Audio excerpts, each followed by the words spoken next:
as I say, what I think we're going to do is this. I will hand over to Mr. Duncan, who will confirm that we're ready to start. Mr. Duncan, as you appreciate, is in the hearing room. There are the legal representatives of core participants in the hearing room. And when I get the confirmation from... Apologies, Lord Brodie, if I could just interrupt for 2 seconds. If we could just take a pause for 2 seconds. We're just checking what's happening with the stream here. We could just have a pause just for 2 seconds. Sorry for interruption. No, okay.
Could I ask Mrs. Stirrat to say something, please, because so far we've not been able to see her on the screen and we've only just been able to see you. Yep. Hear me now? Yes, we can see you. And, well, we could. Could you say something else, please, Mrs. Stirrat? Yep. Good morning. Yeah, hear me? I think it appears to be working. I think we can proceed, my lord. Right. I will now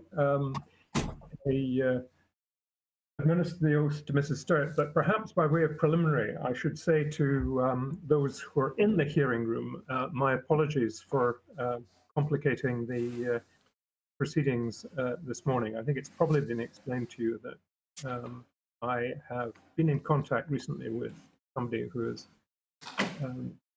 tested positive for COVID, and I'm still waiting for the result of my PCR test. But if I can now, as it were, turn to you, Mrs. Stirrat, can I ask you to raise your right hand? And can I ask you to repeat these words after me? I swear by Almighty God. I swear by Almighty God. That I will tell the truth. That I will tell the truth. The whole truth. Whole truth. And nothing but the truth. And nothing but the truth. Thank you very much, Mrs. Stirrat. Now, Mr. Duncan. Thank you, my lord. Mrs. Stirrat, are you able to hear me and see me? Yes, I can hear you. I can see you too. And I can now see you. We usually start with some formal questions, and if you bear with me, I'll do that just now. Could you confirm that you are Karen Stirrat and that you live with your husband and your 3 children in Dumbartonshire? Yes. And you joined us here, albeit remotely, this morning to give evidence, I think, about your son, who's presently 5 years old? Yes, that's correct. And he was 3 years old when he was diagnosed with cancer, and he received treatment at the Royal Hospital for Children and the Queen Elizabeth University Hospital. That'd be from about February 2019? Yes. Thank you. And we've obviously got a detailed statement from you, Mrs. Stirrat, and am I right in understanding that you're content that that forms part of your evidence to the Scottish Hospitals inquiry? Yes. Thank you. Now, can I just clarify that you have a copy of your statement to hand? Yes, I do. Good. If at any point you want to have a look at it to jog your memory or to check anything, just indicate and please do so. Is that okay? Yep, that's fine. Now, as you've just confirmed, principally we're here to talk about events beginning in about February 2019, and I'll come on to that in a minute. But I think we can see it towards the beginning of your statement that you've also told us quite a bit about experiences you had before that in the neonatal ward in 2016. And Yes. we've got your detailed evidence on that. And unless you wish to say more just now about it, I was going to move on to the events in 2019, subject to 2 points that I want to ask you about. Is that okay? Yes, that's fine. Okay, well, there's 2 things that you do raise in your statement about the events in 2016 that might be relevant to the terms of reference that the inquiry has. And am I right in understanding that when you were on the neonatal ward in 2016, you saw signs that said something about the water supply?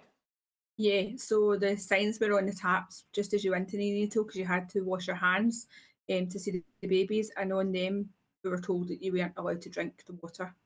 It was for hand washing purposes. And did you think anything of that at the time? I didn't because we were new to the hospital, so I just thought that that was kind of the norm just to have those things. And I think you also go on to say something that's paragraph 21 of your statement. It might be worth just having a look at it, Mrs. Stirrat.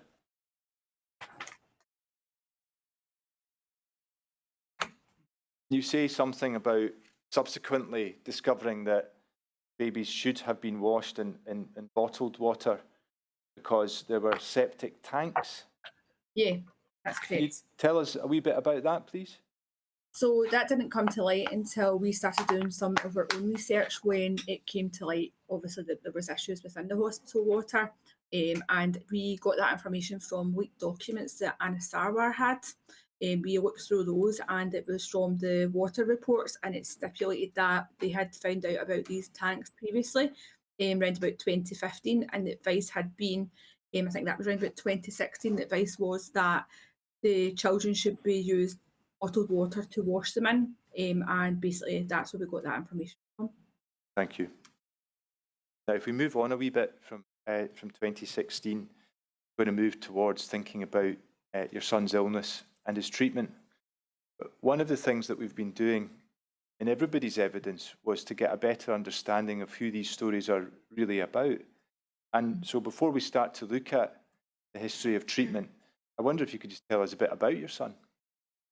Yeah, certainly. So Caleb was diagnosed at 3 years old. He is a triplet. He was born at 27 weeks. His sisters are Poppy and Alicia. They had quite a rough time going through neonatal, but Caleb seemed to be the more stronger one out of the 3. Never had any issues until he was diagnosed at the age of 3. It doesn't let him stop him doing anything. He's pretty much very strong-willed and rules the rest of our house. Happy little boy, just loves playing with his sisters and just being a kind little considerate person, really. Just really very much happy little boy. Just struggled a little with not being allowed to go to like play groups and things like that, with obviously being diagnosed. When he was first diagnosed, he hadn't been allowed to do any preschool stuff either because of being premature. It took him a little while just to basically, settle sail and be a normal little boy, and then that got very quickly taken away from him just because he was diagnosed. So, yeah. What sort of things is he into? What does he like doing? Very competitive. He loves his computers, loves board games, loves to just basically has to win at everything. So, but he's a very kind, considerate little soul too with that. Him and Alicia are very much alike in terms of they're more twins, I would say, than triplets. Poppy is very mature to him, so Caleb kind of goes with his sisters along the lines of that, but he loves some outdoor fun as well, loves going out and visiting his friends, his cousins. Obviously, we've been diagnosed, he couldn't have a lot of little friends and wasn't allowed to go to parties and things, so he just took that in his stride, but at the same time, you know, was a wee bit unhappy for him. In terms of like going to the hospital and stuff, he's a bit fearful of the hospital, but obviously just being around that kind of environment all the time has kind of done that as well. But generally speaking, he is a kind little boy who just loves to be with his family, really. Okay. And am I right in understanding that the three of them have just started school? Yes, they've just started school in August, so that's a time we never thought we would see. Just basically last year he was given palliative care. And he's now on a trial drug and has excelled, and we just found out on Monday that his recent scan's stable again, so that's been such happy news this week. Good to hear, Mrs. Stirrat. Thank you for that. I'm going to go on now and ask you a bit about his illness and his treatment. At this end, or it might just be my hearing, the connection is not that brilliant. Could I maybe ask you just to speak quite slowly to make sure that everybody who's listening to this is able to hear it properly? If we go to February 2019, and just to try and sort of get a kind of overview of things, am I right in understanding from your statement, Mrs. Stirrat, that you felt that Caleb wasn't quite himself, and was he being sick and a bit dehydrated? Is that right? Yeah. So he basically had started off with what we thought was just a viral. One day just was sick, he came home from software, we just thought he's just caught a viral. Next day my mum had came because he'd been sick over like 12 hours of that period, constantly like a half hour. My mum said he looked very dehydrated, maybe take him to the doctors. So we took him up to the doctors, and the doctor again said the same as us, yeah, I think he's dehydrated, possibly viral, but did say that if things progressed any worse or he didn't eat or drink over the weekend, to take him to A&E. So he gave us a letter just to take him up. However, that evening, it was a Thursday evening, Caleb came home and started complaining of a headache.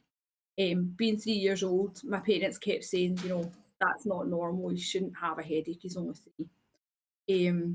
The next day, we decided we would take him up to A&E, so my husband took him to A&E where he was seen. Yeah.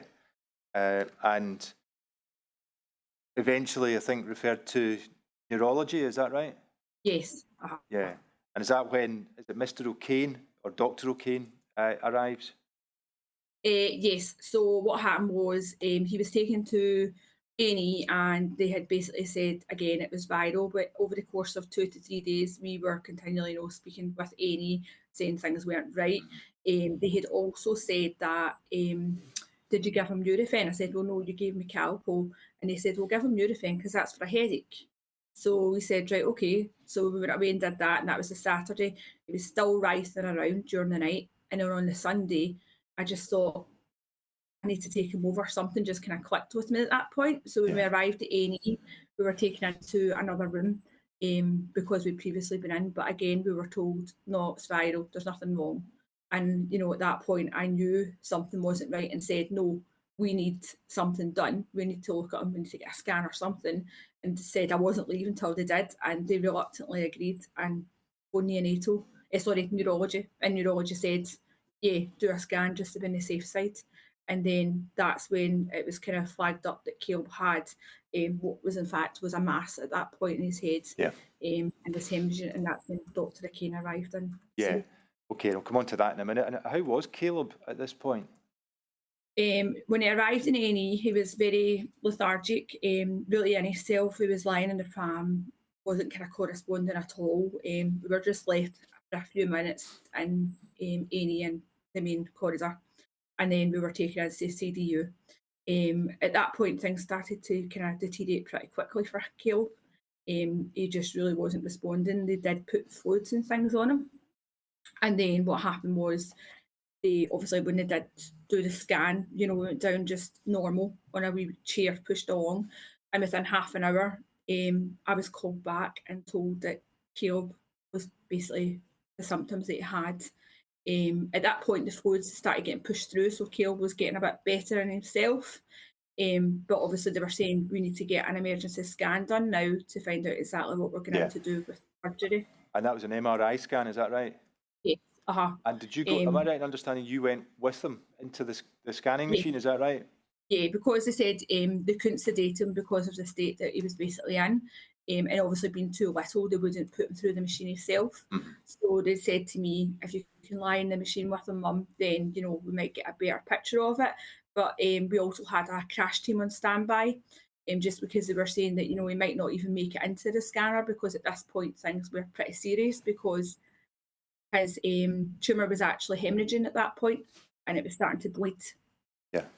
So the scan showed a large mass, i.e. a tumour, and I think, as you've just said, it was already starting to bleed. And, yes. And Caleb, at that point, was in fact deteriorating, is that right? Yeah. And can we then, I think we see from your statement that he was admitted immediately after that to surgery, and it's quite lengthy surgery, is that right? Yeah, so he was in surgery for 8 hours to get a reset in his head. And then I think into the paediatric intensive care unit for a spell, and then ward 3A, is that right? Yeah. And that was while they and you awaited the results of a biopsy of the tumour, would that be right? Yeah, we were told we'd have to wait 10 days for the biopsy to come back. Yeah. And how did Caleb cope in the period immediately after the operation? He was obviously pretty tired. I think at that point they were giving him morphine, and then I went down to paracetamol. Within kind of 3 days, Caleb started coming round himself and, you know, being Caleb again. And within the week was up and walking, which even, you know, the people in the ward were so surprised at just how resilient he actually was. In our own heads, I think we were just kind of thinking maybe this has just been, you know, a bad bump or something, and it's not anything to do with cancer. Plus, it can't be cancer, you know. I think that's what we're kind of trying to think. But that wasn't the case. Yeah, well, we'll come on to that in a minute. But at this point, when he goes to ward 3A, were you feeling fairly hopeful that it would be okay? Yeah, I think so, because he'd just come out of intensive care, and he'd done really well in intensive care, because obviously he'd get out within the 3 days up to neurology. So we were hoping that things were really good. Yeah. Now, I'd like to ask you a wee bit about ward 3A. I think in your statement, paragraph 34, you describe it as such a good place. It really was, yeah. You know, we went into neurology, and it just basically felt kid friendly. The walls were bright and colourful. There was a little kind of like soft play area for kids who, you know, have issues with their behavioural issues, and maybe like physio and things like that. So sensory and things. So it was just really welcoming. There was a toy room. There was just so much for the kids to do that, you know, we didn't feel like they were missing out, really. Yeah, I think you mentioned in your statement, you talk about the sensory room. Is that the soft play room that you've just talked about? Yes. Yeah. And was that something that Caleb liked? Yes, he really enjoyed that. And just before Caleb was diagnosed, we had been getting assessed for processing disorder issues with Caleb, so this really helped him too at that point. It also helped him, you know, because at this point I think he'd been off his legs for about 10 days at that point, so his legs muscles were pretty weak. So the sensory room, he was able to, you know, try and get up on his feet, and he wouldn't necessarily talk to the physios. He was a bit shy in that, but as soon as they walked out the door, he'd be up doing the thing, so they kind of caught him a couple of times off guard, so that was quite funny. And did you see any improvement in Caleb over this period? Definitely, yes, because he had the opportunity, you know, just to be able to use his legs, walk around, and, you know, do the things that he would normally do at home or at playgroup. And he would go into the wee, it's like a sort of nursery setting, the play area, and there would be lots of different things to do. You know, kids could watch a TV, they could play with games, jigsaws and things, all the stuff that he was missing. So I think that kind of helped him along a wee bit, because he could do that with his sisters when they came to visit as well. Yeah, and are you indicating that there was, in addition to the sensory room, there was a play area as well?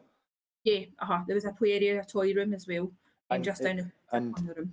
I mean, it helped him along. Did it help you at all? Yeah, definitely, because it made him have time away from the room. So he was able to walk up and down the corridor and talk to other wee boys and girls on the ward as well, which, you know, for us as parents, we could speak to the other parents that were in the ward and get to know what they were in for, and you know, things like that. And I think most of the people in neurology tend to be long-term patients, so for them, you know, it was good to have a wee bit of feedback and how they had been in the ward, etc. as well. What facilities were there for parents on the ward? Well, they actually had a little kitchen just off Kale's room, so you were able to get in there and make some toast. You could get bottles of water. You could heat food up just down the corridor. It was in another corridor, but it wasn't far from the actual ward itself. And in there, it was like a family setting, so they had like tables and chairs and things, and you could sit there and have a meal with the kids. And I think at that point, you know, I remember being a Sunday, we'd actually just got like a roast chicken from like Morrison's or something, and we'd all sat and had a Sunday meal together, which was just nice because we'd had, you know, the kids were really upheaval at that point and they didn't know what was going on. Mum and dad were at the hospital and the girls were kind of elsewhere. So for us as a family, it was nice just to be able to sit and be a family again. So the facilities were really good. You know, you could store things in the fridge, so you could bring stuff in, snacks and things as well, which was really helpful.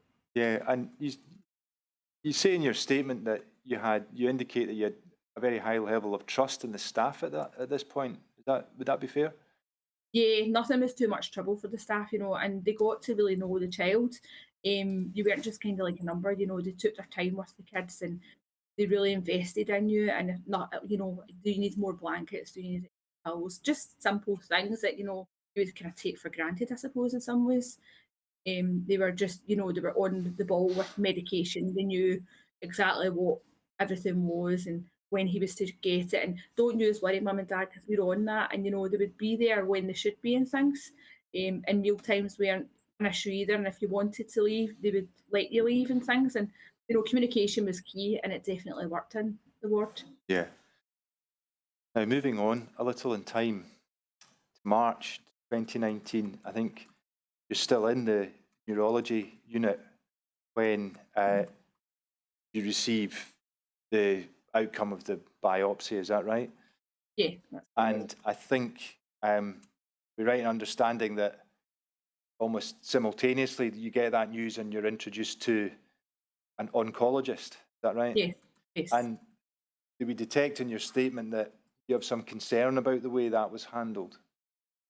Yeah, so we had to wait that day and there was a bit of time lapse on when they should have arrived for the results, and it was 2 o'clock in the afternoon. And when they arrived, it was Dr. O'Kane and Dr. Sastry. Obviously, I knew who Dr. O'Kane was because we'd met him from Kale surgery. I didn't know who Dr. Sastry was. And he just said, "This is my oncologist," and I thought, I don't need to know anymore because sort of told me. Yeah, and you were given the diagnosis at that point, is that right? Uh-huh. And So, you want to tell us a wee bit about that? So we were basically just sat down and told that Caleb had a cancerous tumour, and basically it was a rare and aggressive type of tumour. At that point, you know, it kind of floored me. I think at that point I kind of shut down. Andrew was trying to take everything in, and we were told that he had to get treated very quickly. We were also told that had it been 10 years previous, then he'd have just been sent home because there was no treatments back then. However, they did have one sort of indication. They'd been on the phone to various different hospitals within the UK and abroad to find out the right protocol for treatment. And we were told that we would have chemotherapy followed by radio or proton beam therapy, which would, if it was a proton, would have to be done in America. Yeah, that's helpful, thank you. Yeah, I think in your statement you indicate that one of the things that they'd done before they came to see you was they'd had discussions with doctors in the UK, and I think in your statement you say it was in America as well, that they had those, that they spoke to other doctors, and you're indicating that already at this stage they were thinking about treatment in America. Would that be right? Well, from what we were told, it would have to be on a trial board. So it would go to a trial board and they would decide what the best course of action was. From what I remember, I think it may have been a couple of weeks down the line that we got told exactly what the case would be and what would happen in terms of the proton therapy. And so was the plan to start chemo in the meantime anyway, is that right? Yes, chemo was definitely had to start straight away. So Yeah. we were told actually it would be, you know, a couple of weeks down the line. We were discharged that day because the first thing they said is there anything we can help you with? Like any more questions? I said, when can we go home? They said, I think you can go home just now and we'll put a plan in place. So we just left. So our initial thoughts were that it would only be maybe a matter of a week or two and we'd, you know, be in this sort of world. However, that sort of got changed when we were home. We got a phone call just the following day saying that Caleb had to be brought in within the day, basically, because treatment had to start a lot quicker based on the information they had been provided from other hospitals. Yeah. Okay, and I think we can see that, in fact, Caleb was taken in very soon after that, and I think admitted to Ward 6A in the adult Yes. hospital, is that right?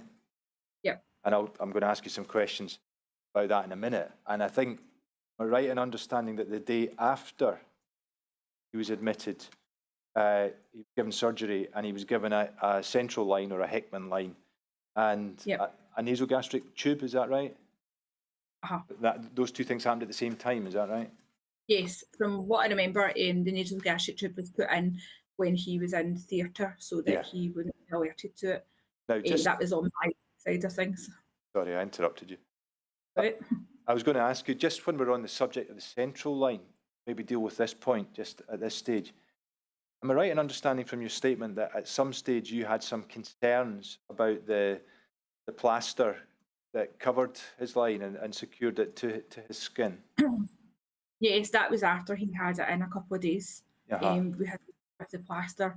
Caleb was asking to have a bath and was a bit scared, and we just got like one of the kind of kids' baby baths. So I'd said, like, can we just use the shower head and fill up the bath water and just give him like a bath because he's never had a shower? And he said that's fine. So we got him bathed, and obviously I didn't know how to deal with the central line. I didn't know what the dressing needed done, and it got a bit wet. So he got a bit frightened, and we called a nurse in who said she would change it for us, the dressing. And then when she took the plaster off, proceeded to put another plaster over it, but Caleb wasn't fully dry, so the area was quite wet. And my sister was in the room, and she had experience of being in the hospital previously, and she kind of stepped in and said to them, "Are you going to put that plaster over a wet skin? You've just put it over the top of it. You know, that would be causing bacteria." And she was a bit startled, the nurse, because I think she was kind of like, you know, you kind of spoke to me out of place, sort of thing. And she kind of just ripped the plaster off Caleb, which then Caleb was hysterically crying. And then my sister dragged him down. She put another one on top of that, which, you know, at that point, that was our first sort of bad experience, and sort of traumatised Caleb from then onwards when it came to doing anything with his sickness. Okay, thank you. Now, I'm going to ask you some questions about your impression of Ward 6A, but I think what I would like to do before that is ask you what you had been told before you went to Ward 6A. So on the day we were told about Caleb's diagnosis, obviously we asked the question about, you know, infections, etc., and we were told that the best protocol would probably be to take the kids out of nursery settings, e.g. playgroup that they just started, purely because our kids didn't have an immune system due to not being allowed to go to nursery, etc., beforehand from being premature, so they didn't build anything up. So they felt that if Caleb caught something off them, you know, it would most likely they would bring a lot of infections in. So I was quite upset, said, "Oh, you know, he's just started playgroup. I don't want this to be, you know, a big upset for him. He's just settled in playgroup." And they said, "Don't worry." And, you know, when he goes into the ward is really, really good. It's got play leaders. It's basically like a nursery or playgroup setting. They'll do so much things. There's a toy room. It's very bright. It's very kid friendly, you know. So it kind of put me a wee bit at ease. And then I started to sort of sell that to Caleb, because I had to go back and tell the three of them that, you know, you can't go to playgroup anymore, and this is why. And obviously, don't worry, because, you know, this new ward is going to be nice and it's going to be really fresh, like the neurology ward, and it'll be very kid friendly and happy things to do. And how did Caleb react to that? He was more happy when I told him that, you know, he was going to be able to go and do all these things, and he was more excited because he just wanted to know what toys they had, really. So he was like a bit more at ease, I think, because he thought, you know, we tried to make it a fun factor because we knew that we were in this for the long haul. So we tried to make it fun. and just express that a bit more in terms of the toys and things. So he was quite happy to go along with that at that point. Okay. And when you arrived at Ward 6A, against the background of what you'd been told, what did you think? Well, at first I actually thought was on the right ward because there was not any indication that it was a child's ward. The rooms were pretty dull. The main foyer where you come in was very dark and not airy. There was no kid-friendly pictures. It was just dreary. Was there any playroom? Well, we got ourselves settled in the room and I asked where the playroom was, and the nurse looked at me like I was some sort of clown and said, "That's it there," and kind of pointed to plastic table and chairs with a pack of cranes. And I just was like, "No, we've been in neurology, and you know they've got a playroom, they've got toys." Sorry, this just upsets me this day. I said, "You know they've got toys. They have things. I've sold my child this. I've told them all these things are here." She said, "I'm so sorry. We don't have a playroom. This is it." And she said, "I can go and see if I can get you some carnins and things from them. Would that help?" And I just was taken aback, and I just said, "Right, okay." That was that. And what was the effect on Caleb? He was upset. You know, he then started to kind of distrust us and what we were saying because we'd sold this to him, you know, for so long, trying to, you know, jazz him up a bit about things. And, you know, at that point, he was just really, I think, deflated for a wee boy. He just looked like, you know, he sat in that bed and it was just like, that's the expression. I can't even describe it, to be fair. Because, you know, at that age, Kale can't describe how he feels, but he kept asking, "When can we go to the toys, Mummy?" And then he was referring back to, you know, where he'd been previously, and he was saying, "Can we go to the soft play? Can we go over to the soft play?" And I'm thinking, no, we can't do that because we're not in that ward anymore. But it's very hard to, you know, describe that to a 3-year-old because a 3-year-old doesn't understand. They're just thinking, "Mummy's told me this, but now it's not happening." And eventually, did you do something to try and help out with making sure that he did have something to entertain him? Yeah, so I think once we got our thoughts together, it was kind of like, you know, we need to make this as fun as possible. So our family and friends started rallying around and bringing gifts in and, you know, really spoiling Caleb so that that side of things was taken away, and we really got him on board with that. And you know, he was always grateful that he would come in with a new toy every time he was in hospital. And we just took it from that. He had his own little kind of treasure chest at home. We actually requested mats as well. So the floors were pretty dirty, and we just felt like I don't know if I'm going too ahead with this. I want me to chat about this at the moment. No, fire away. So we basically had Caleb was in a cot. So when Caleb had his first lot of chemo, the chemo drivers, the battery packs weren't working. They weren't very good at all. So they would cut out after like 20 minutes, half an hour. You couldn't. They had the old-fashioned York Kill signs on them, so they knew they were old. And Kale was basically tied to the chemo driver for 3 to 4 days at a time. So you couldn't walk around the ward and stretch your legs, etc. So my initial thought was, we'll get one of these blue mats and we'll put them on that because it just reached the bed and the cables of the machine. So he was able to sit on that. Plus the floor was pretty dirty, so it meant that we could actually sit him on something that was safe and clean. But quite often when we would come in, they would say that no, there wasn't any mats available. They didn't know where any was. And then one day we walked down the corridor. There's a bathroom just as you walk in the door in the corridor of the ward, and we noticed that all the mats had been stored in there. So I think it was Andrew or myself, I can't remember who pulled them aside and said, "Look, there's mats in there." So they kind of sighed and got us one out and gave it a little clean, but we kind of scrubbed it again ourselves. And then they knew going forward that every time we came in, we would ask for those mats. And the minute they tried to say there wasn't any, I'd say they're in that cupboard. So they'd got to a stage they would start getting them out as soon as they came in because they knew that obviously we knew where they were stored. So it meant that Caleb had somewhere to play with his sisters and they could sit down and play with like building bricks and stuff and just do like that. Thank you, that's helpful. Just in relation to what you said about the battery packs, Are we to understand that the equipment that Caleb was connected to in his room was plugged in? Is that right? Yes. But if you needed to leave the room, you obviously needed to leave with his equipment, and there were batteries that they could, in theory, run on while that happened. Is that right? Yeah. Uh-huh. But the batteries, in your experience, didn't last long enough. Is that what you're indicating? No, I don't know if they were faulty or they just didn't have charge, but I'd assume they were faulty. And we did bring that up at a later date as well, with the meeting with Jean Freeman, who Right. said it would be resolved, but it never was. And when you indicated that you saw signs that said York Hill, where were they? Yeah, on the actual machines themselves, they Right. still say York Hill on them.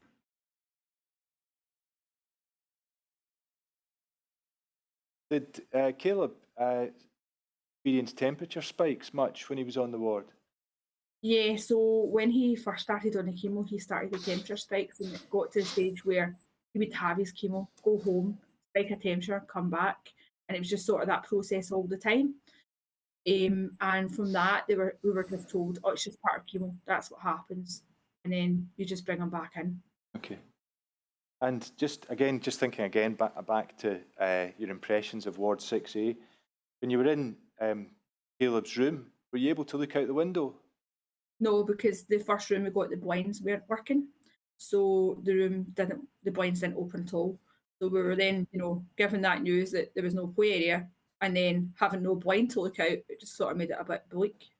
A bit. Bleak. And can you confirm whether Caleb was isolated in his room much when he was on Ward 6A?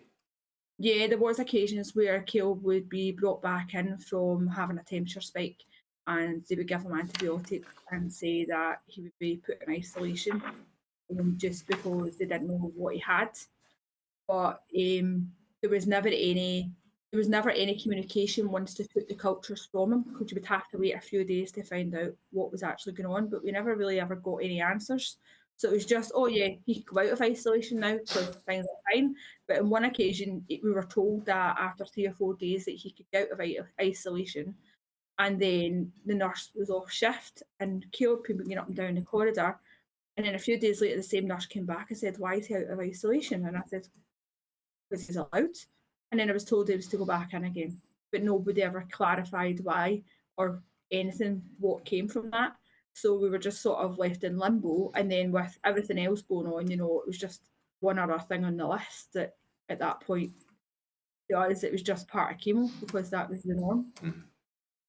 Now, just thinking about all of what you've said so far about Ward 6A and about his room, can you recall an exchange with any of the nurses about the room? In terms of, I think in your statement you say you recall one of the nurses making a comment about what it was like. yeah. So what happened was when Caleb was stuck on the chemo machine, he was in his cot, so he couldn't move. This is before we discovered that he actually could have the mats down. And there was a period of time where he was connected to the device, and it was about 12 hours, and he wasn't disconnected because there was no one to disconnect him. They kept saying they would come back, but the chemo was finished and he was still there, still connected. And eventually, I kind of let rip, and I was saying, he's been lying there with that on his machine for 12 hours, and nothing's happening. Okay, we'll get him disconnected. And they did disconnect him, and the nurse made a joke and said, "Oh, look at him, it's like a wee jail in there." And I thought, she can't be serious. She's actually making a joke of this. And I don't know on her part if it was, uncomfortable situation knowing that this was wrong, or she genuinely was making a joke. I don't know. But at the time, I just thought, can't believe I'm hearing this. This is not funny. And they did disconnect him. But at the very same time, we had physio come out the following day to check Caleb's legs, because Caleb had been in the bed for so long due to not having the battery packs and moving around. So they checked his legs to see how they were and how he was moving around, because his legs were already having poor muscle tone due to obviously being off them for so long previously. Now, moving on a wee bit in time, April 2019, and I'm thinking now, I'm going to try and just think about the period April 2019 to December 2019.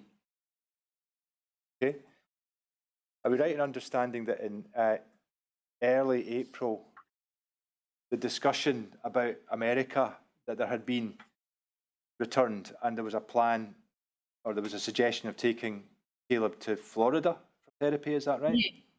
Yes, that's correct. It was Jacksonville we were told to go to, which is in Right. Florida. So, And for those who want the references in Mrs. Stirrat's statement, it's paragraph 62 onwards, more or less.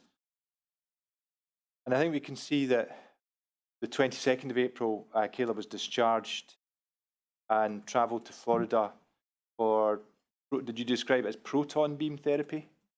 yeah, that's correct. Now, I think it's clear from your statement that you have some concerns about the arrangements that were made for all of that. Is that something you want to go into just now, or are you quite content just to leave us with what you've got in your statement about that? No, I think I'm quite content with what's in the statement. And I think we can see that were you in Florida for about 8 weeks? Yeah, that's right. Yeah. And we can see that you came back to Scotland on the 19th of June, I think, and then back to 6A for more chemo, is that right? Yep. Okay. Now, that's helpful. That gets us the kind of timeline on that bit of it. Just to move into some of the detail then. So the chemo that Caleb went back onto, am I right in understanding that that was not chemo that he had when he was in Florida? Is that right? Yeah, he had that chemo when it was his first chemo when he first started the protocol in the UK. But when we went over there, he was due to have it again. He had to get 3 different chemos, and they said he couldn't have it, which we didn't know anything about. So we were like, well, why can't he have it? You know, he has to have this. But they said it wouldn't work with the proton, something to do with the toxicity, I think, of it. Yeah. So they then had to go over to the UK and have that discussion. So the next plan stage was that, you know, he continues the other 2 chemos whilst there, and when he came home, the missed chemos would be caught up with when he reached the UK. Okay. And I think was the plan that he would be a day patient, but in effect, he became an inpatient in 6A, is that right?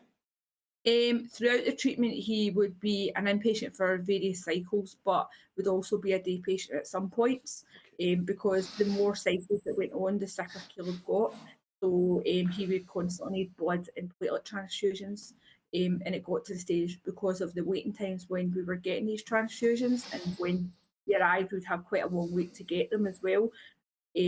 What would happen is, you know, we would be coming in early morning and leaving late on at night. And then the next day he would be back in again to get another one. So, you know, we sort of made the joke of it as well, bringing our beds here, because we're literally and it's quite cool on Caleb that he's been taken home for a couple of hours, absolutely knackered, and then told we're going back in the morning again. Yeah.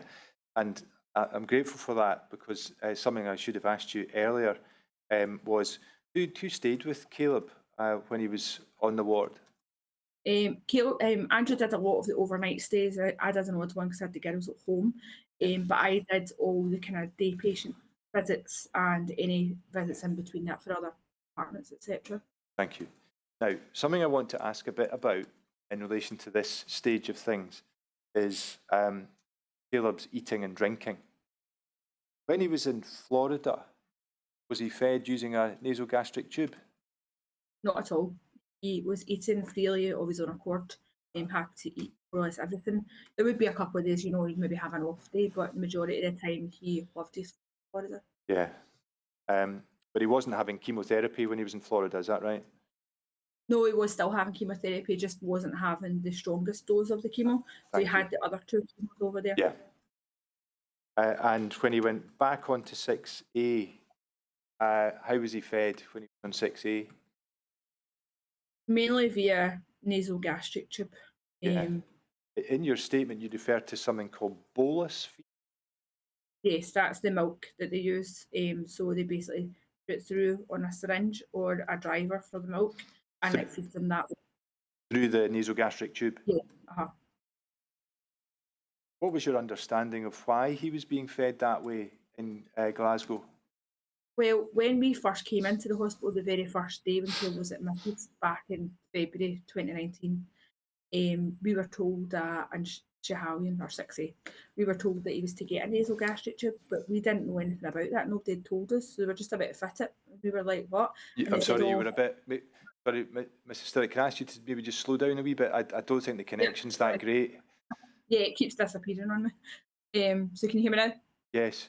Yeah. So is my voice disappearing at times? Yeah, a little. Okay.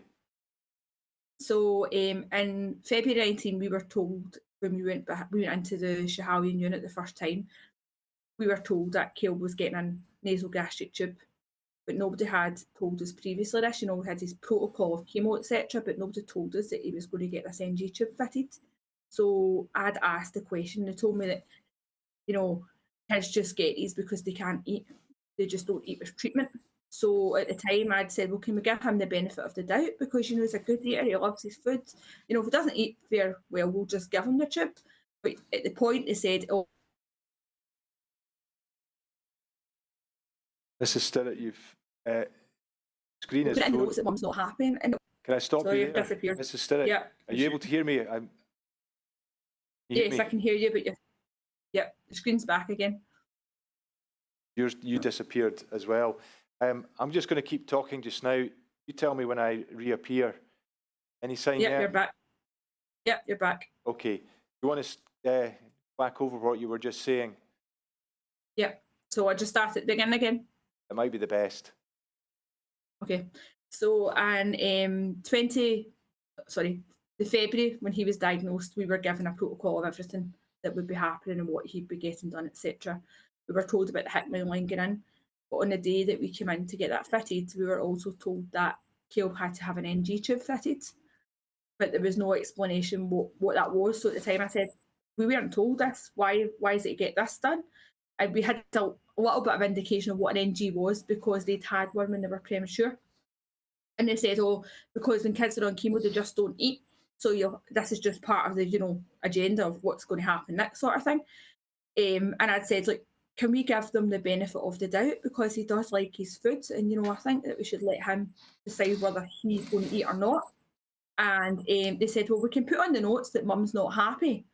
And I said, that's not really the case. You know, I've just been told this news and it was quite taken aback that it was just put on me and it was just to get it done there and then. With Caleb, I was very worried that he would be very upset that this had to go in while he was awake because he was only 3. So they kind of reluctantly agreed and said, oh, I suppose, you know, we could speak and see if they can get it done while he's getting his Hickman line fitted. And that was the agreement, that he would get this tube in while his Hickman line was fitted. Okay. When he was in Glasgow, in the Glasgow hospital, was there any point when he was not being fed using the nasogastric tube? They would provide food on a daily basis, so it would be either a hit or miss whether Caleb would want it or not. At the time, I think a lot of it was to do with the standard of food that Caleb was being provided. So he wouldn't actually want the food that they provided, but would necessarily pick bits out of the food that we provided him. What was the food that was being provided? Chicken nuggets, fish fingers, pizza, but a lot of the things where, you know, there was no nutrition in them. They were preheated, all that, but it felt like they were really hard, and sometimes you couldn't even cut the things up because they were so solid. And they looked disgusting. Basically, I wouldn't even give it to a dog. Is my description of it. It wasn't nice at all. You know, we did complain in a couple of facts, and we were told that this is kind of the dietary menu that's been given. And then at one point, you know, myself and Andrew spoke to the dietitian, who then said that there was actually other menus that are available, but they aren't well-known menus, and it basically comes down to your dietary requirements, which they eventually provided. But again, it was a hit or a miss as to whether you were allowed it depending on what staff member came along and took the menu that day. So some days they would say that yes, you could get that menu, but other days they would say no, you're not allowed that menu. I think we know that eventually in, I think, October 2019, treatment finishes, is that right? Yes, so he finished his chemotherapy at that point. Yeah, and I think his Hickman line was eventually removed in December of that year, is that right? Yeah. So if we move forward in time to the next sort of bit in the timeline, and we pick up the story in, I think, March 2020. I think we can see he had a scan then, and it was all clear. Is that right? Yeah. Yep. But can you recall, not long after that, in May 2020, you began to see a change in his behaviour? Is that right? Yeah. So he became more aggressive and just like constantly wanting food, but not in a good way. It's as if he didn't have a cut-off.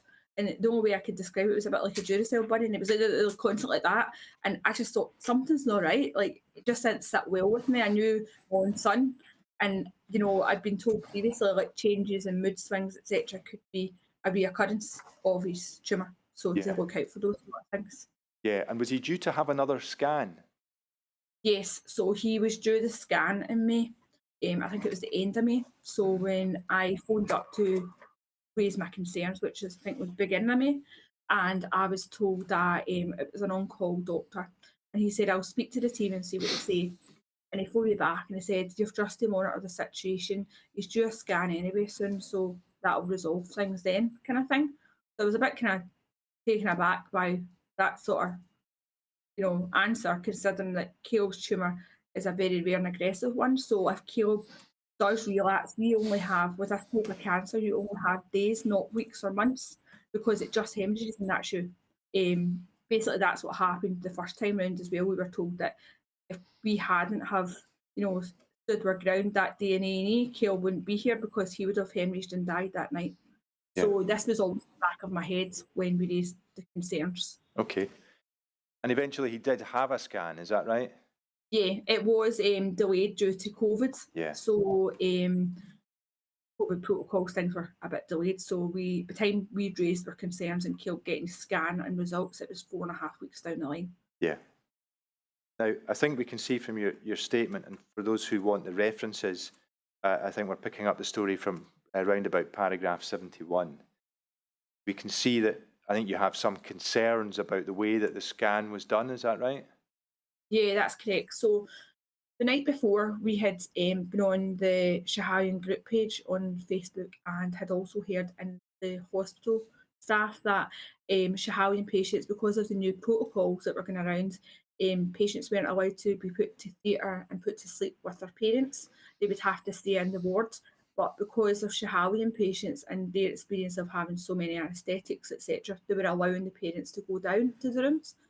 So when we arrived that following morning for his scan, I had said, you know, I'll need to go down with Caleb because Caleb's quite, you know, agitated and things when he gets put to sleep. And they said, you can't do that, Mum. And I said, well, why not? Because we're Italian. And they said, no, that's not the case, you know, he's going into the MRI scan room and he's not going straight to theatre, so it'll be different again. So I said, well, he won't sit there, he'll be too upset, it'll not work. You can't put him to sleep like that because he just wouldn't sit for it. She said, don't worry, we'll give him a mild sedative. And she said, this was the anaesthetic lady.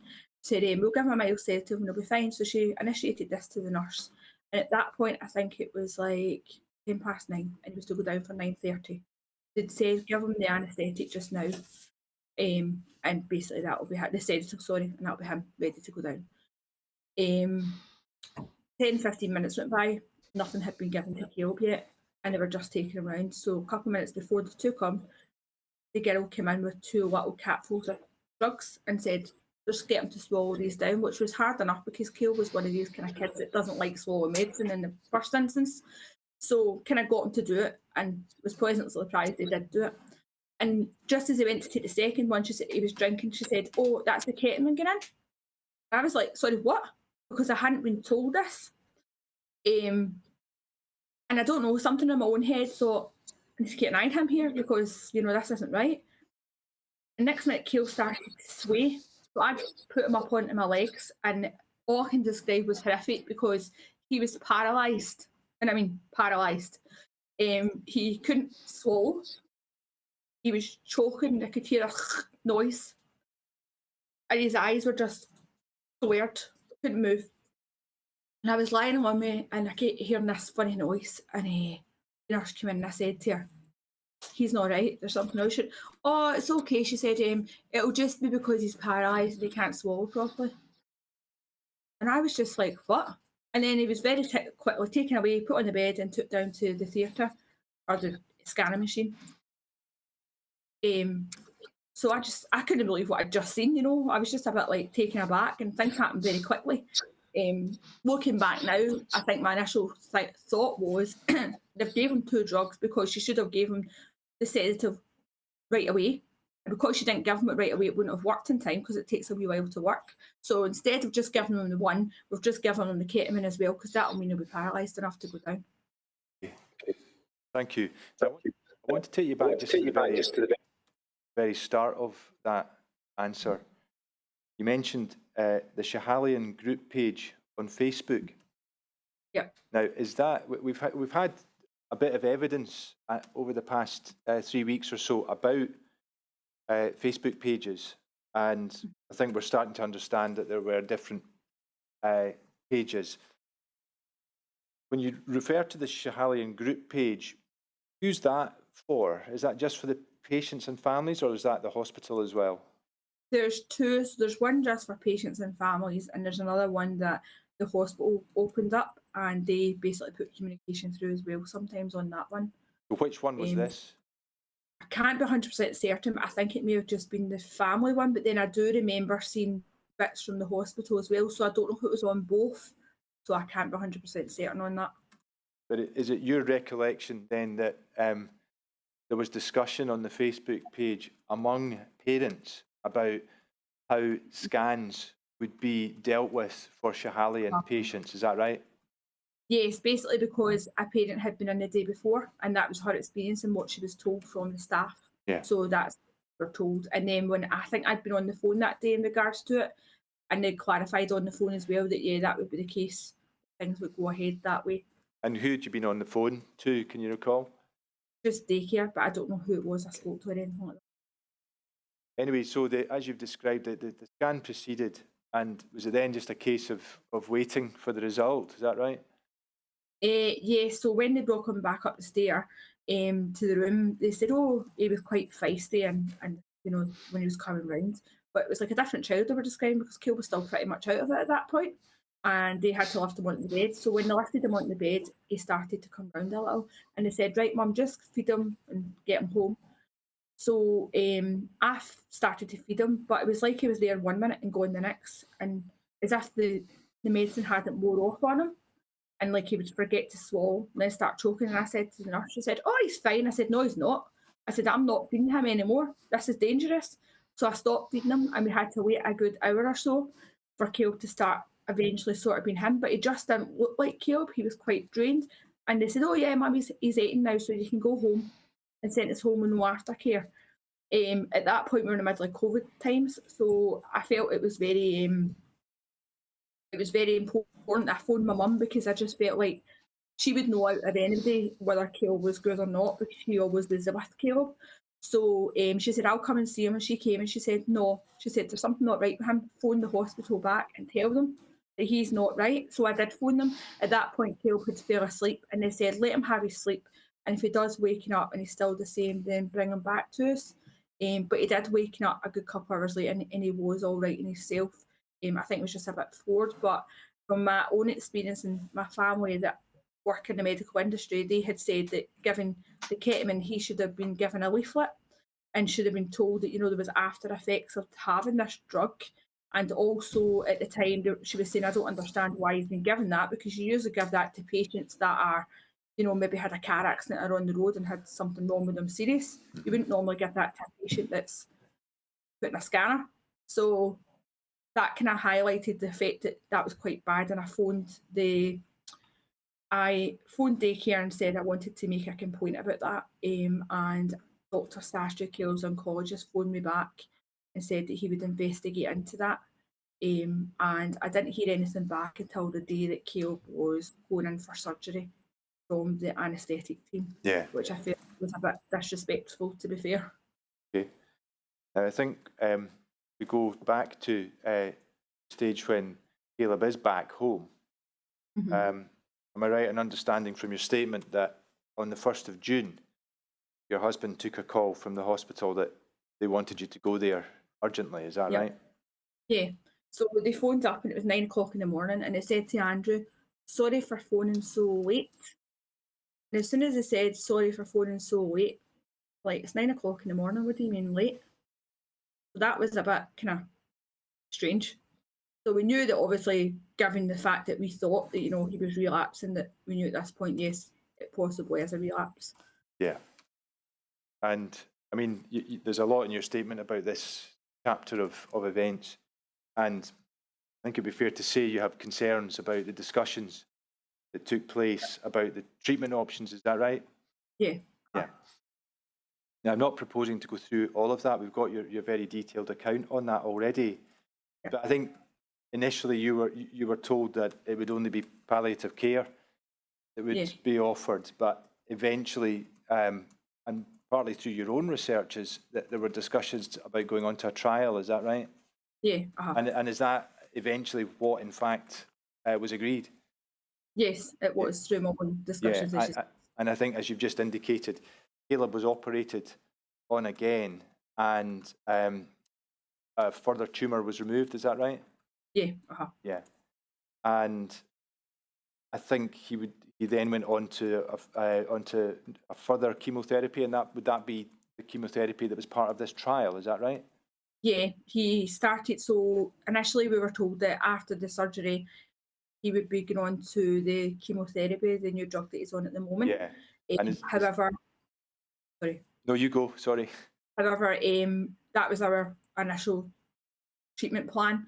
But 2 weeks after the surgery, when we were just initially thinking that Caleb would start this chemo, we were given a call and told that the Beatson wanted to meet with us, which we found was a very strange thing, because the Beatson were one of the teams who said basically this wasn't going to happen. There was no treatment options available.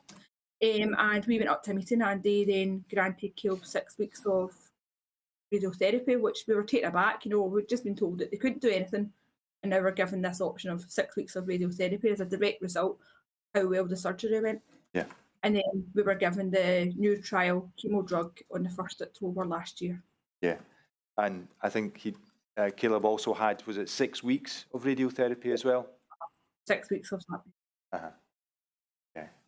Now, I want to move on a little to an event that occurred in December 2020, and initially began, I think, with a sore ear. Yeah. Do you want to tell us a bit about that?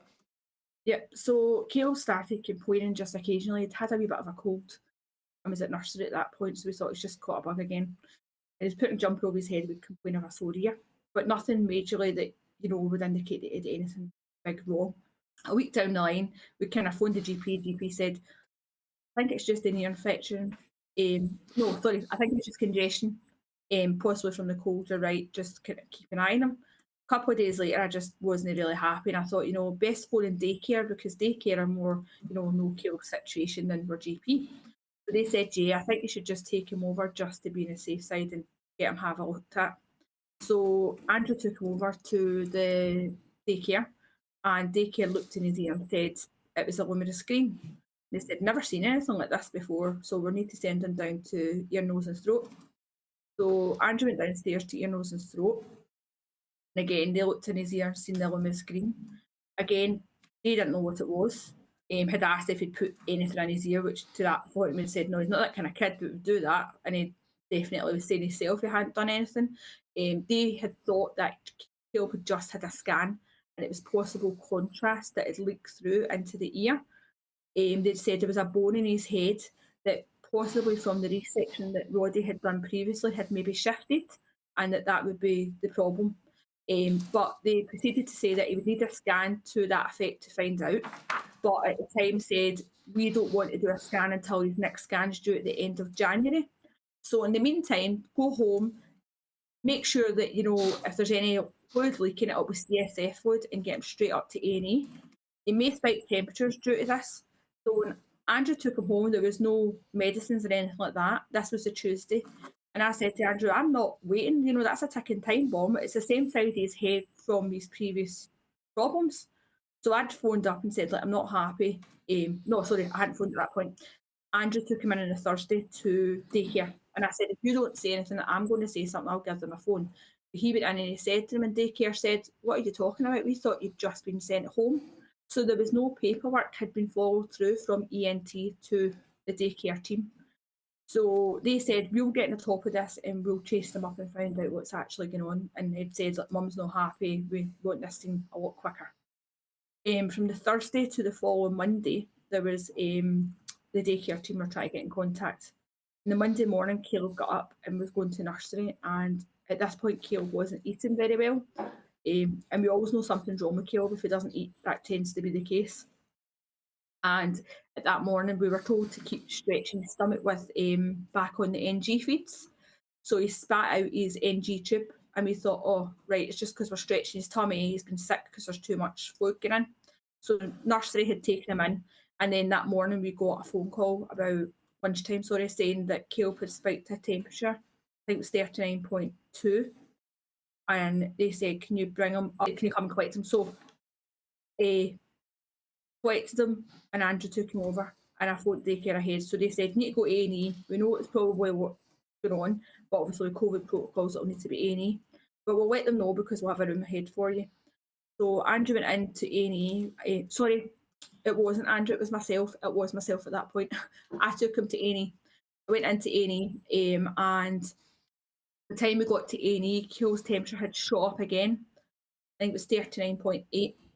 And, you know, even a normal child, you would be giving them medicine. But we waited 2 hours on medicine. He couldn't swallow medicine because he had spat the NG out and all his medicines were going through that. And Keel wouldn't swallow medicines in the first instance. So we had said that right away. They said, we'll get a line put into him. And we waited. There was nobody there to put a line in. And my mum kept phoning me saying, you need to get him treated. Why is he still sitting there? He was in this room just at this point, it was getting delirious. It was just away. And I think it was the practitioner from the Schiehallion ward came down. She looked at him and said, what's going on? And I said, they've not gave me anything. She said, we don't have 20 minutes to wait. He needs to get medicine right now. And I said, well, he won't swallow medicine. And at this point, he couldn't even open his eyes. So there's no way he was going to swallow medicine.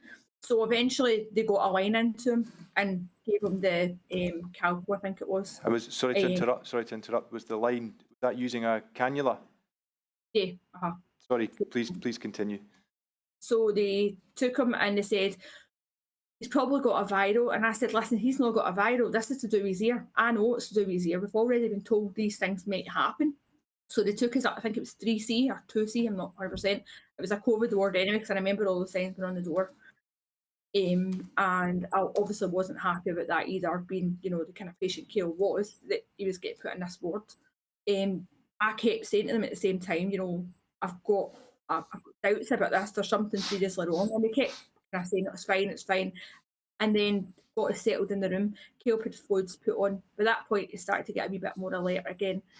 And then fell asleep.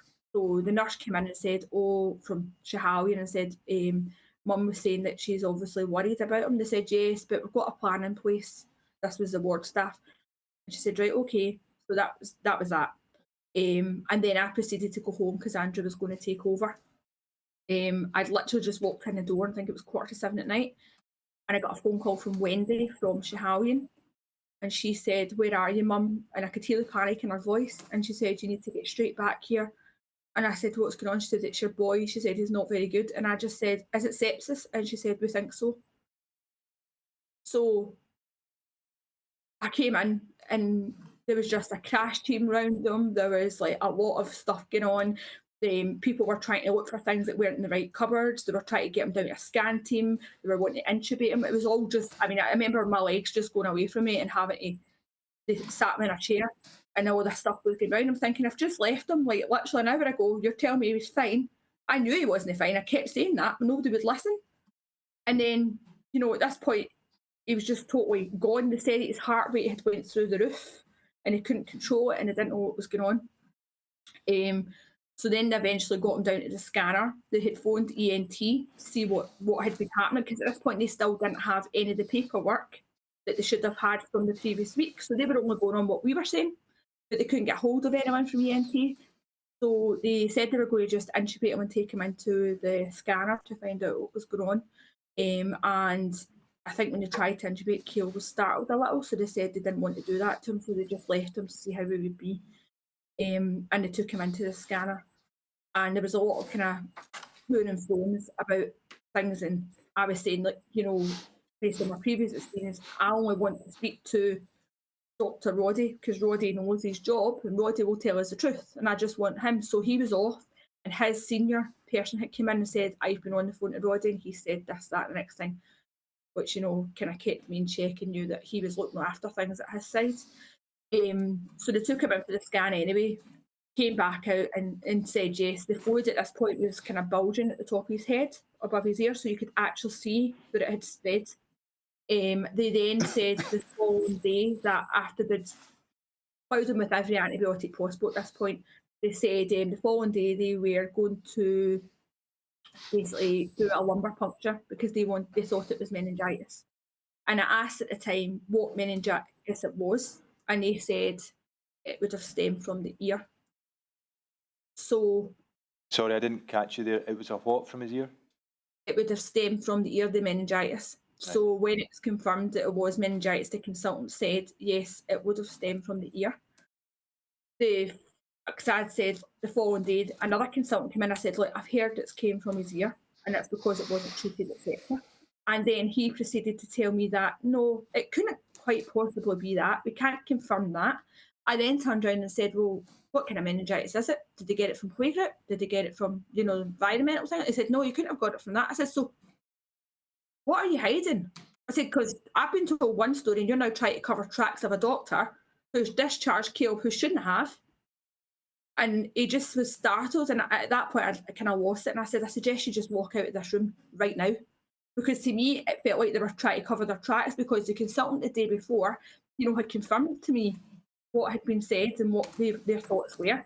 And then this person's now telling me a completely different story. Then Shahalian team came down and, you know, it was two new girls that I'd never met before, two new doctors. And, you know, I kind of like, at this point, Kale was off his trial drug because they were then phoning all the trial company because there was no backup with this drug. They didn't know enough. So they were phoning, finding out whether the drug would have had played part in it, which came back and said, no, it's not the drug.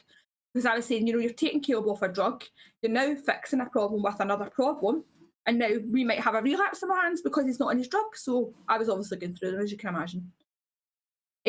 So, you know, the Shahalian team then stopped when I was talking and said, sorry, do you mean to say Kale was sent home at that initial appointment at ENT with no antibiotic? And I said he was given nothing.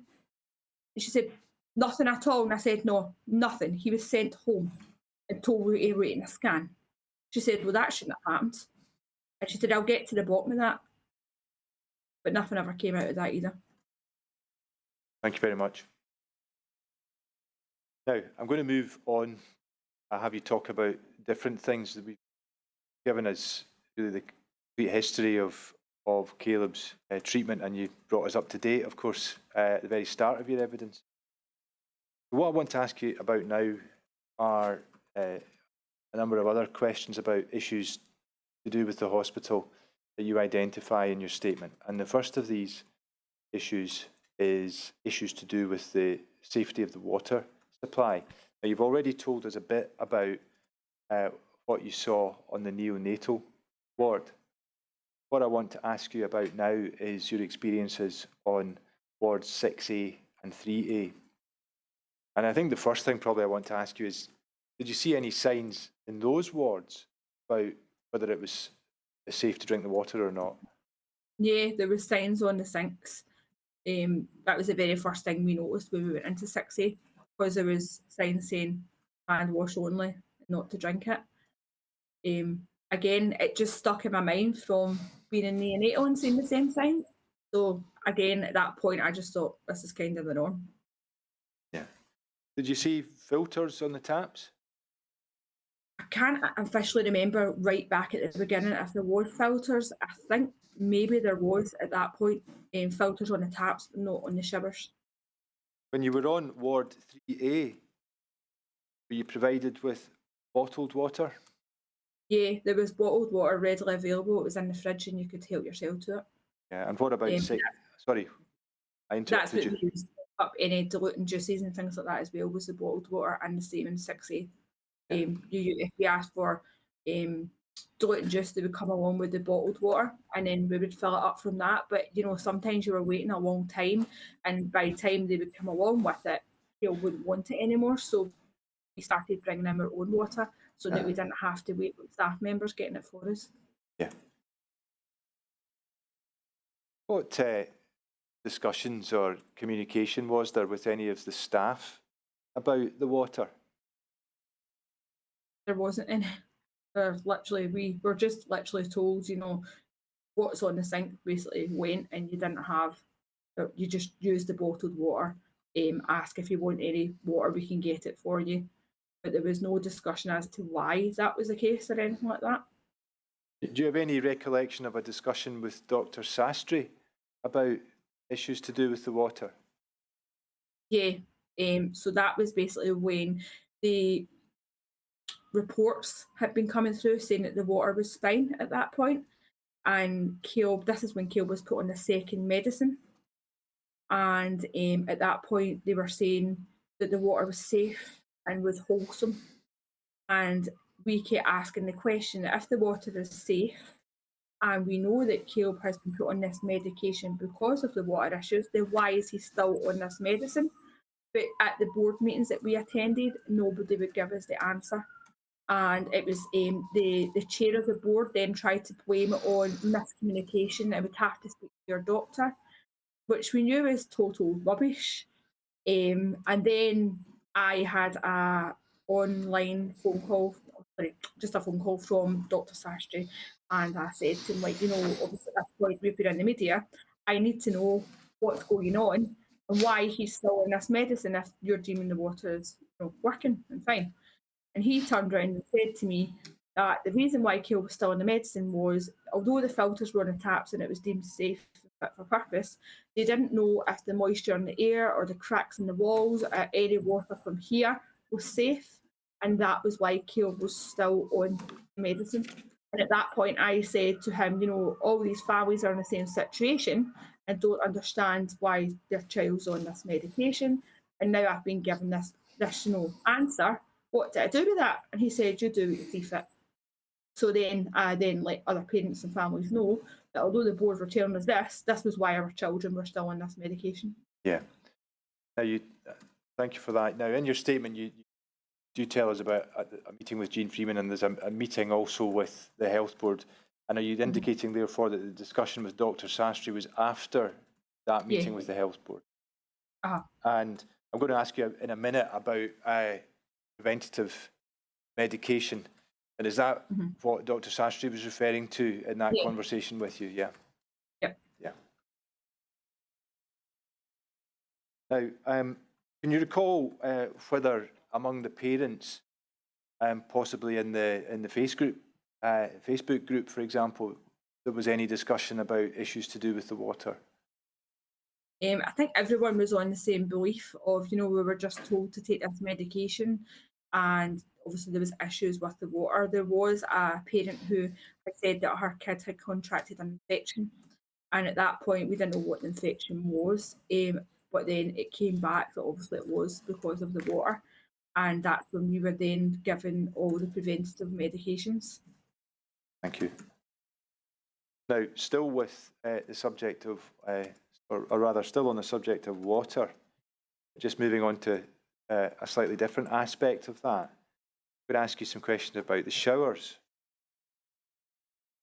Do you ever see any signs that told you anything about how you were supposed to use the showers? Yeah, so there's a sign that's still currently on it. It says to run them 5 to 10 minutes every day, but it doesn't tell you who's to run them, or it should be us or the staff that run them. Right. Is there any explanation, or did you ever receive any explanation for why you needed to do this? No. It was just, in my own thoughts, it was, that you can't get bacteria from showers from not running them all the time, they're not in use. But now looking back, I think, well, that would make sense because the rooms are always in use, so therefore the showers are in use. So, but there was never any explanation from the hospital themselves. Did you ever experience any issues or concerns to do with the showers? the showers were a nightmare. You couldn't leave them on for any length of time because the floors weren't lowered enough, so the water would come out over the kind of circle where it should go in the drain. So you quite often have flooding and have to put towels sort of in a sort of circle shape so that, you know, it would sort of give a bit of a sandbank, as it were, so that the water didn't come out of the shower room. And I also think it was like quite a bit of a kind of hazard in terms of flipping and things. I didn't feel they were particularly good use. You always were very cautious when you were in the shower that you could only be in for like 2 minutes in case anything was to happen and the water was to go everywhere. And to be clear, in terms of who was taking a shower, was it just you, or I think you indicated earlier that Caleb did he have a shower or did he not have a shower? He would use the shower, but we would fill it up into a bath so that the water would just take the handle and sort of fill the bath water up. Because he was just too little to stand. And I think as well for myself, with him having a head injury, it was more safety because of the water and how far out it would come in the room. So it was more of at least I can control where the water is for him. Yeah. And did you ever have any concerns about Caleb using that water for his bath? I did once things started to become apparent, but at the beginning, no. But in hindsight now, just seeing other evidence that's been given from other parents, it's now put me in the course of Caleb had skin issues. At the time, we were told it was eczema from staff. And when I've seen other parents describe it and what they had been told, I'm now thinking along the lines of, I don't think it was eczema, because when he stopped being an inpatient, the flare-up thing didn't happen. You know, this wasn't a flare-up. This was like permanently every time he was in. And then when he stopped going in, he didn't have this anymore. And having eczema myself, I know that that's not the case and it wouldn't necessarily go away. They didn't prescribe us any creams either. It was Infocare bath stuff for sensitive skin, said just use that, which I'm thinking now, if it was eczema, why didn't it give me any cream for it? That makes no sense. Thank you. Now, I think another thing that you mentioned in your statement to do with water is you say that you saw maintenance people putting stuff down the drains. Is that right? Yeah. So they would just walk in your room. Sometimes they wouldn't even chat, which, you know, considering you've got an immune compromised child in the room, I felt wasn't really good. They didn't have any protective clothing on. You know, just come in their work stuff and say, "Oh, we're just going into the toilet or in the bathroom," and then they would stick some sort of fluid down the drain, and then there was never any explanation. They would just walk back out again, and that would be them. Did they just walk straight into the room? There was quite often occasions where they would just walk in and they hadn't even knocked. But I feel as well like you don't know what's going on in that room. You don't know what that child has, or you know what protocols are, and they just would go in. So I didn't feel that was good either. Thank you. Now, I want to ask you about something else now, and it's preventative medicine. I think we know from your statement that Caleb was on something called posaconazole, is that right? Yeah, that's good. Were you told about that when he went on to that particular medication? No. That was the second one. Sorry, I mixed the two up. So I think ciprofloxacin was the first one that he was put on, was chemo, and posaconazole was the second one. So what happened was we got a phone call and were told to arrive at the hospital. We had seen in the media that there was things going on and there was issues with the water, etc. So we sort of knew something was happening. We were taken into daycare and sat down, and it was literally read off a statement what was to happen, and Caleb was to get this medicine and would have to take it so many times a day. There was no explanation as to why. There was no communication of whether we had any choices in the matter. It was just told we were to do that.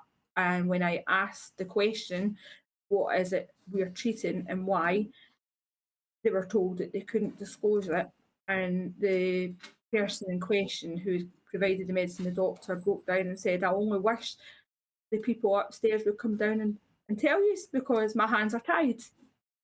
And at that point, you know, we'd already been lied to previously with the medicine they'd been on, and we were now being lied to again, or not disclosing the information.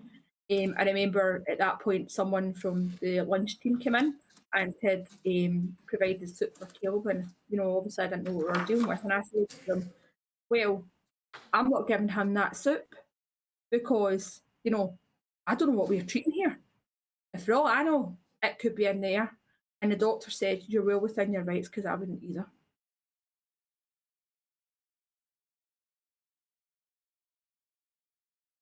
And did there come a point where you felt you needed to speak to the media about these matters?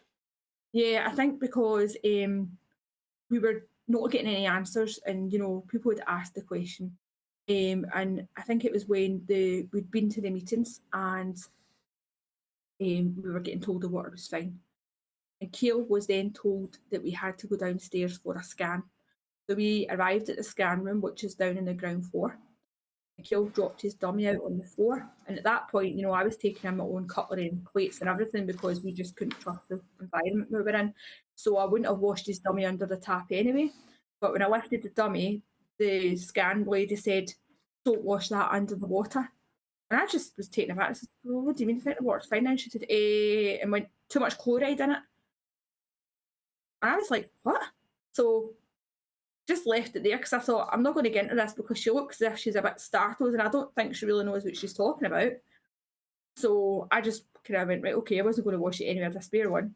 And then at that point, I thought, if she's telling me not to wash that in the water, there's obviously a reason. And I'm not getting any answers from anywhere that I've been.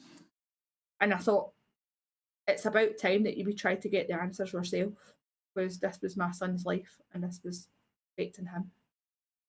And I also think as well, when we were told, when we were given that medication, we were also told that we weren't allowed to take Caleb down to the toilets in the ground floor, and that he shouldn't wash his hands in the toilet or do the toilet in there, and neither should we if we had Caleb with us. And I said, well, why? And all she could tell me is in case there was any splashback from the flushing of the toilet or the washing of the hands.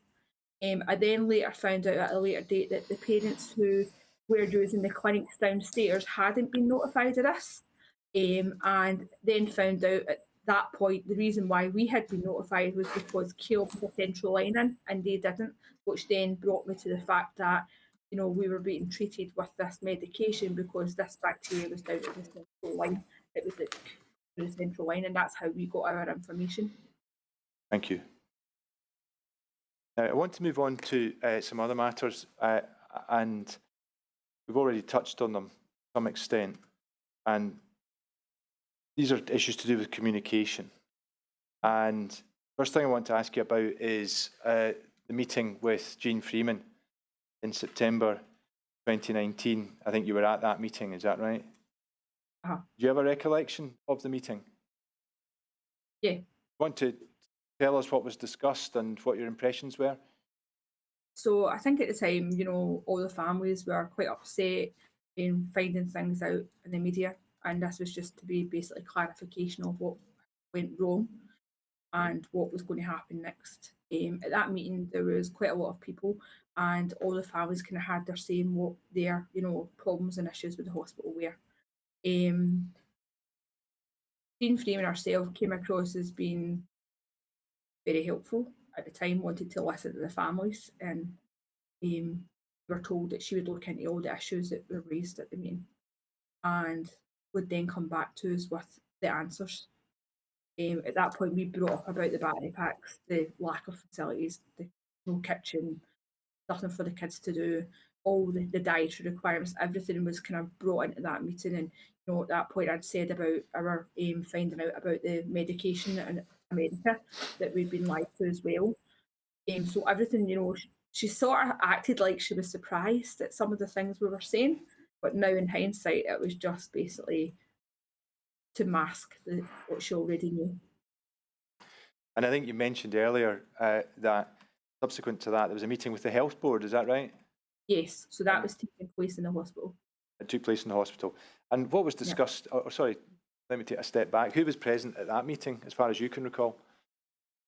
So I know there was a patient liaison person who's in board, and there was the facilities manager, and various other different doctors were part of the team from within the health trust.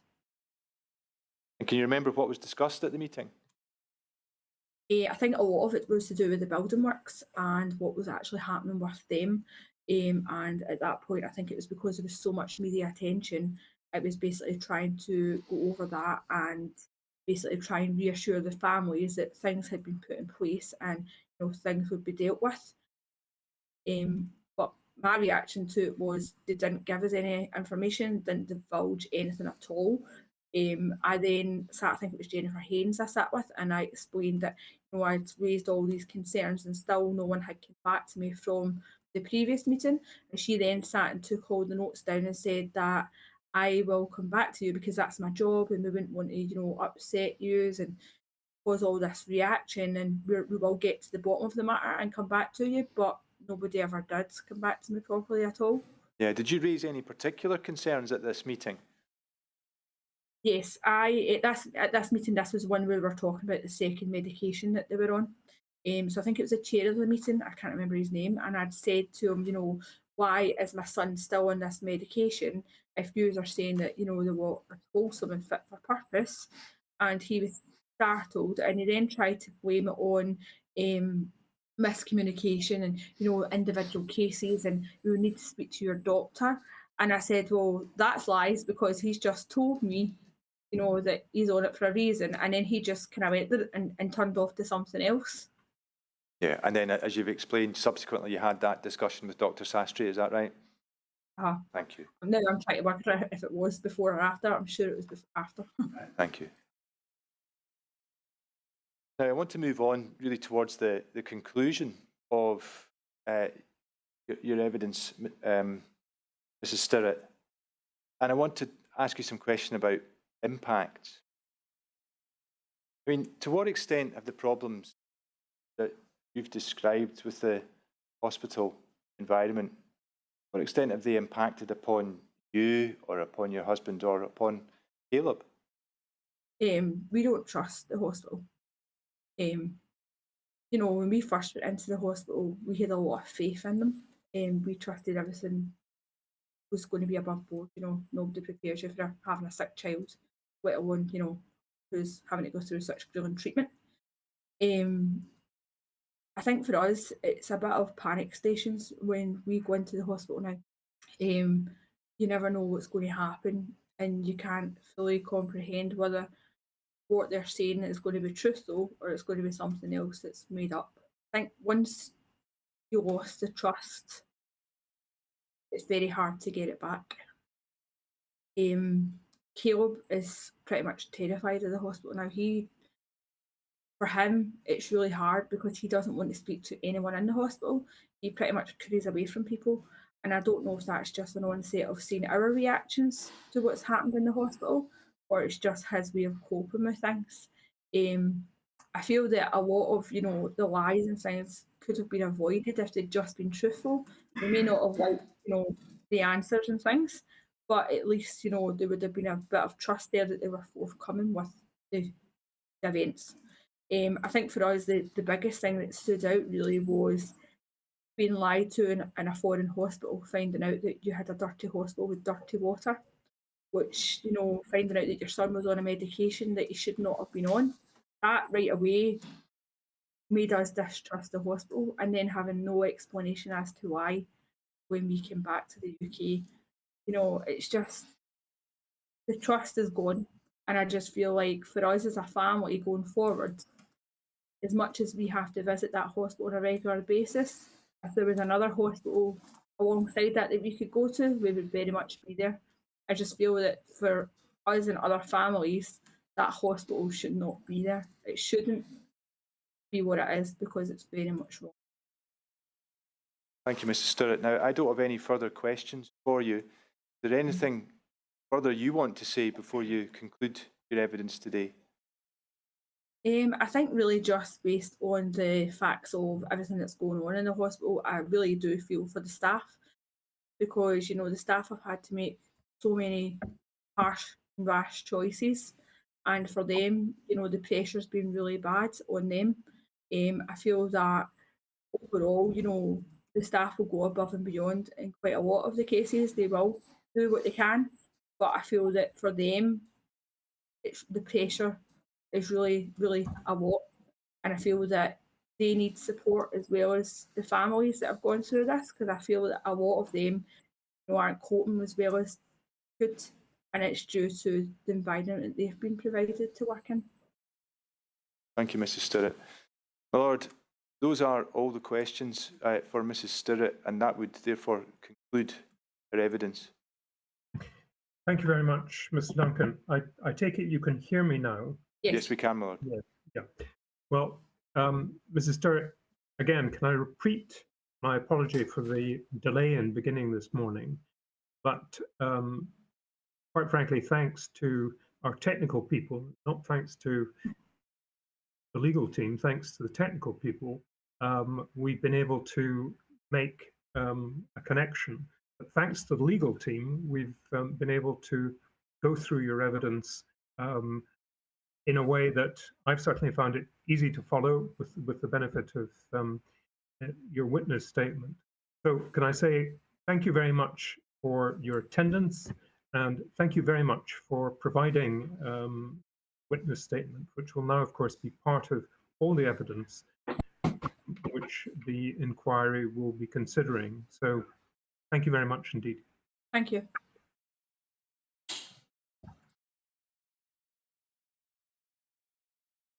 Now, turning to Mr. Duncan, that is the business for today, as I understand it, Mr. Duncan. That's correct, my Lord. We have two witnesses tomorrow, the first at 10 a.m. and the second witness is in the afternoon, and she will be connecting remotely. Neither witness is likely to be terribly long, but I understand that there's no way of bringing the later witness forward. So we will probably have a bit of a break in the morning, I would imagine, and then reconvene in the afternoon. For the benefit, thank you, Mr. Duncan. For the benefit of legal representative, I hope to have a result of a PCR test, and of course, I hope that it will be a negative result. Don't know whether or not that will be the case.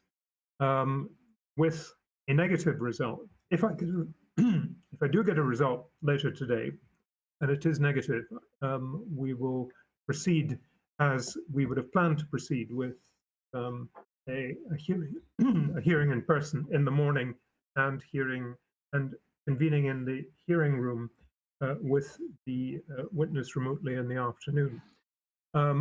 However, it may be that we will have to adopt something close to this method tomorrow, depending on the result of my test. So I thank everyone involved in achieving what appears from my perspective to have been a successful morning's hearing of evidence. Now that has required the technical team, the legal team, but it also required a degree of patience on the part of legal representatives. So can I recognize that and apologize to them for the delay. But we will see each other, all being well, tomorrow at 10 o'clock. Thank you very much.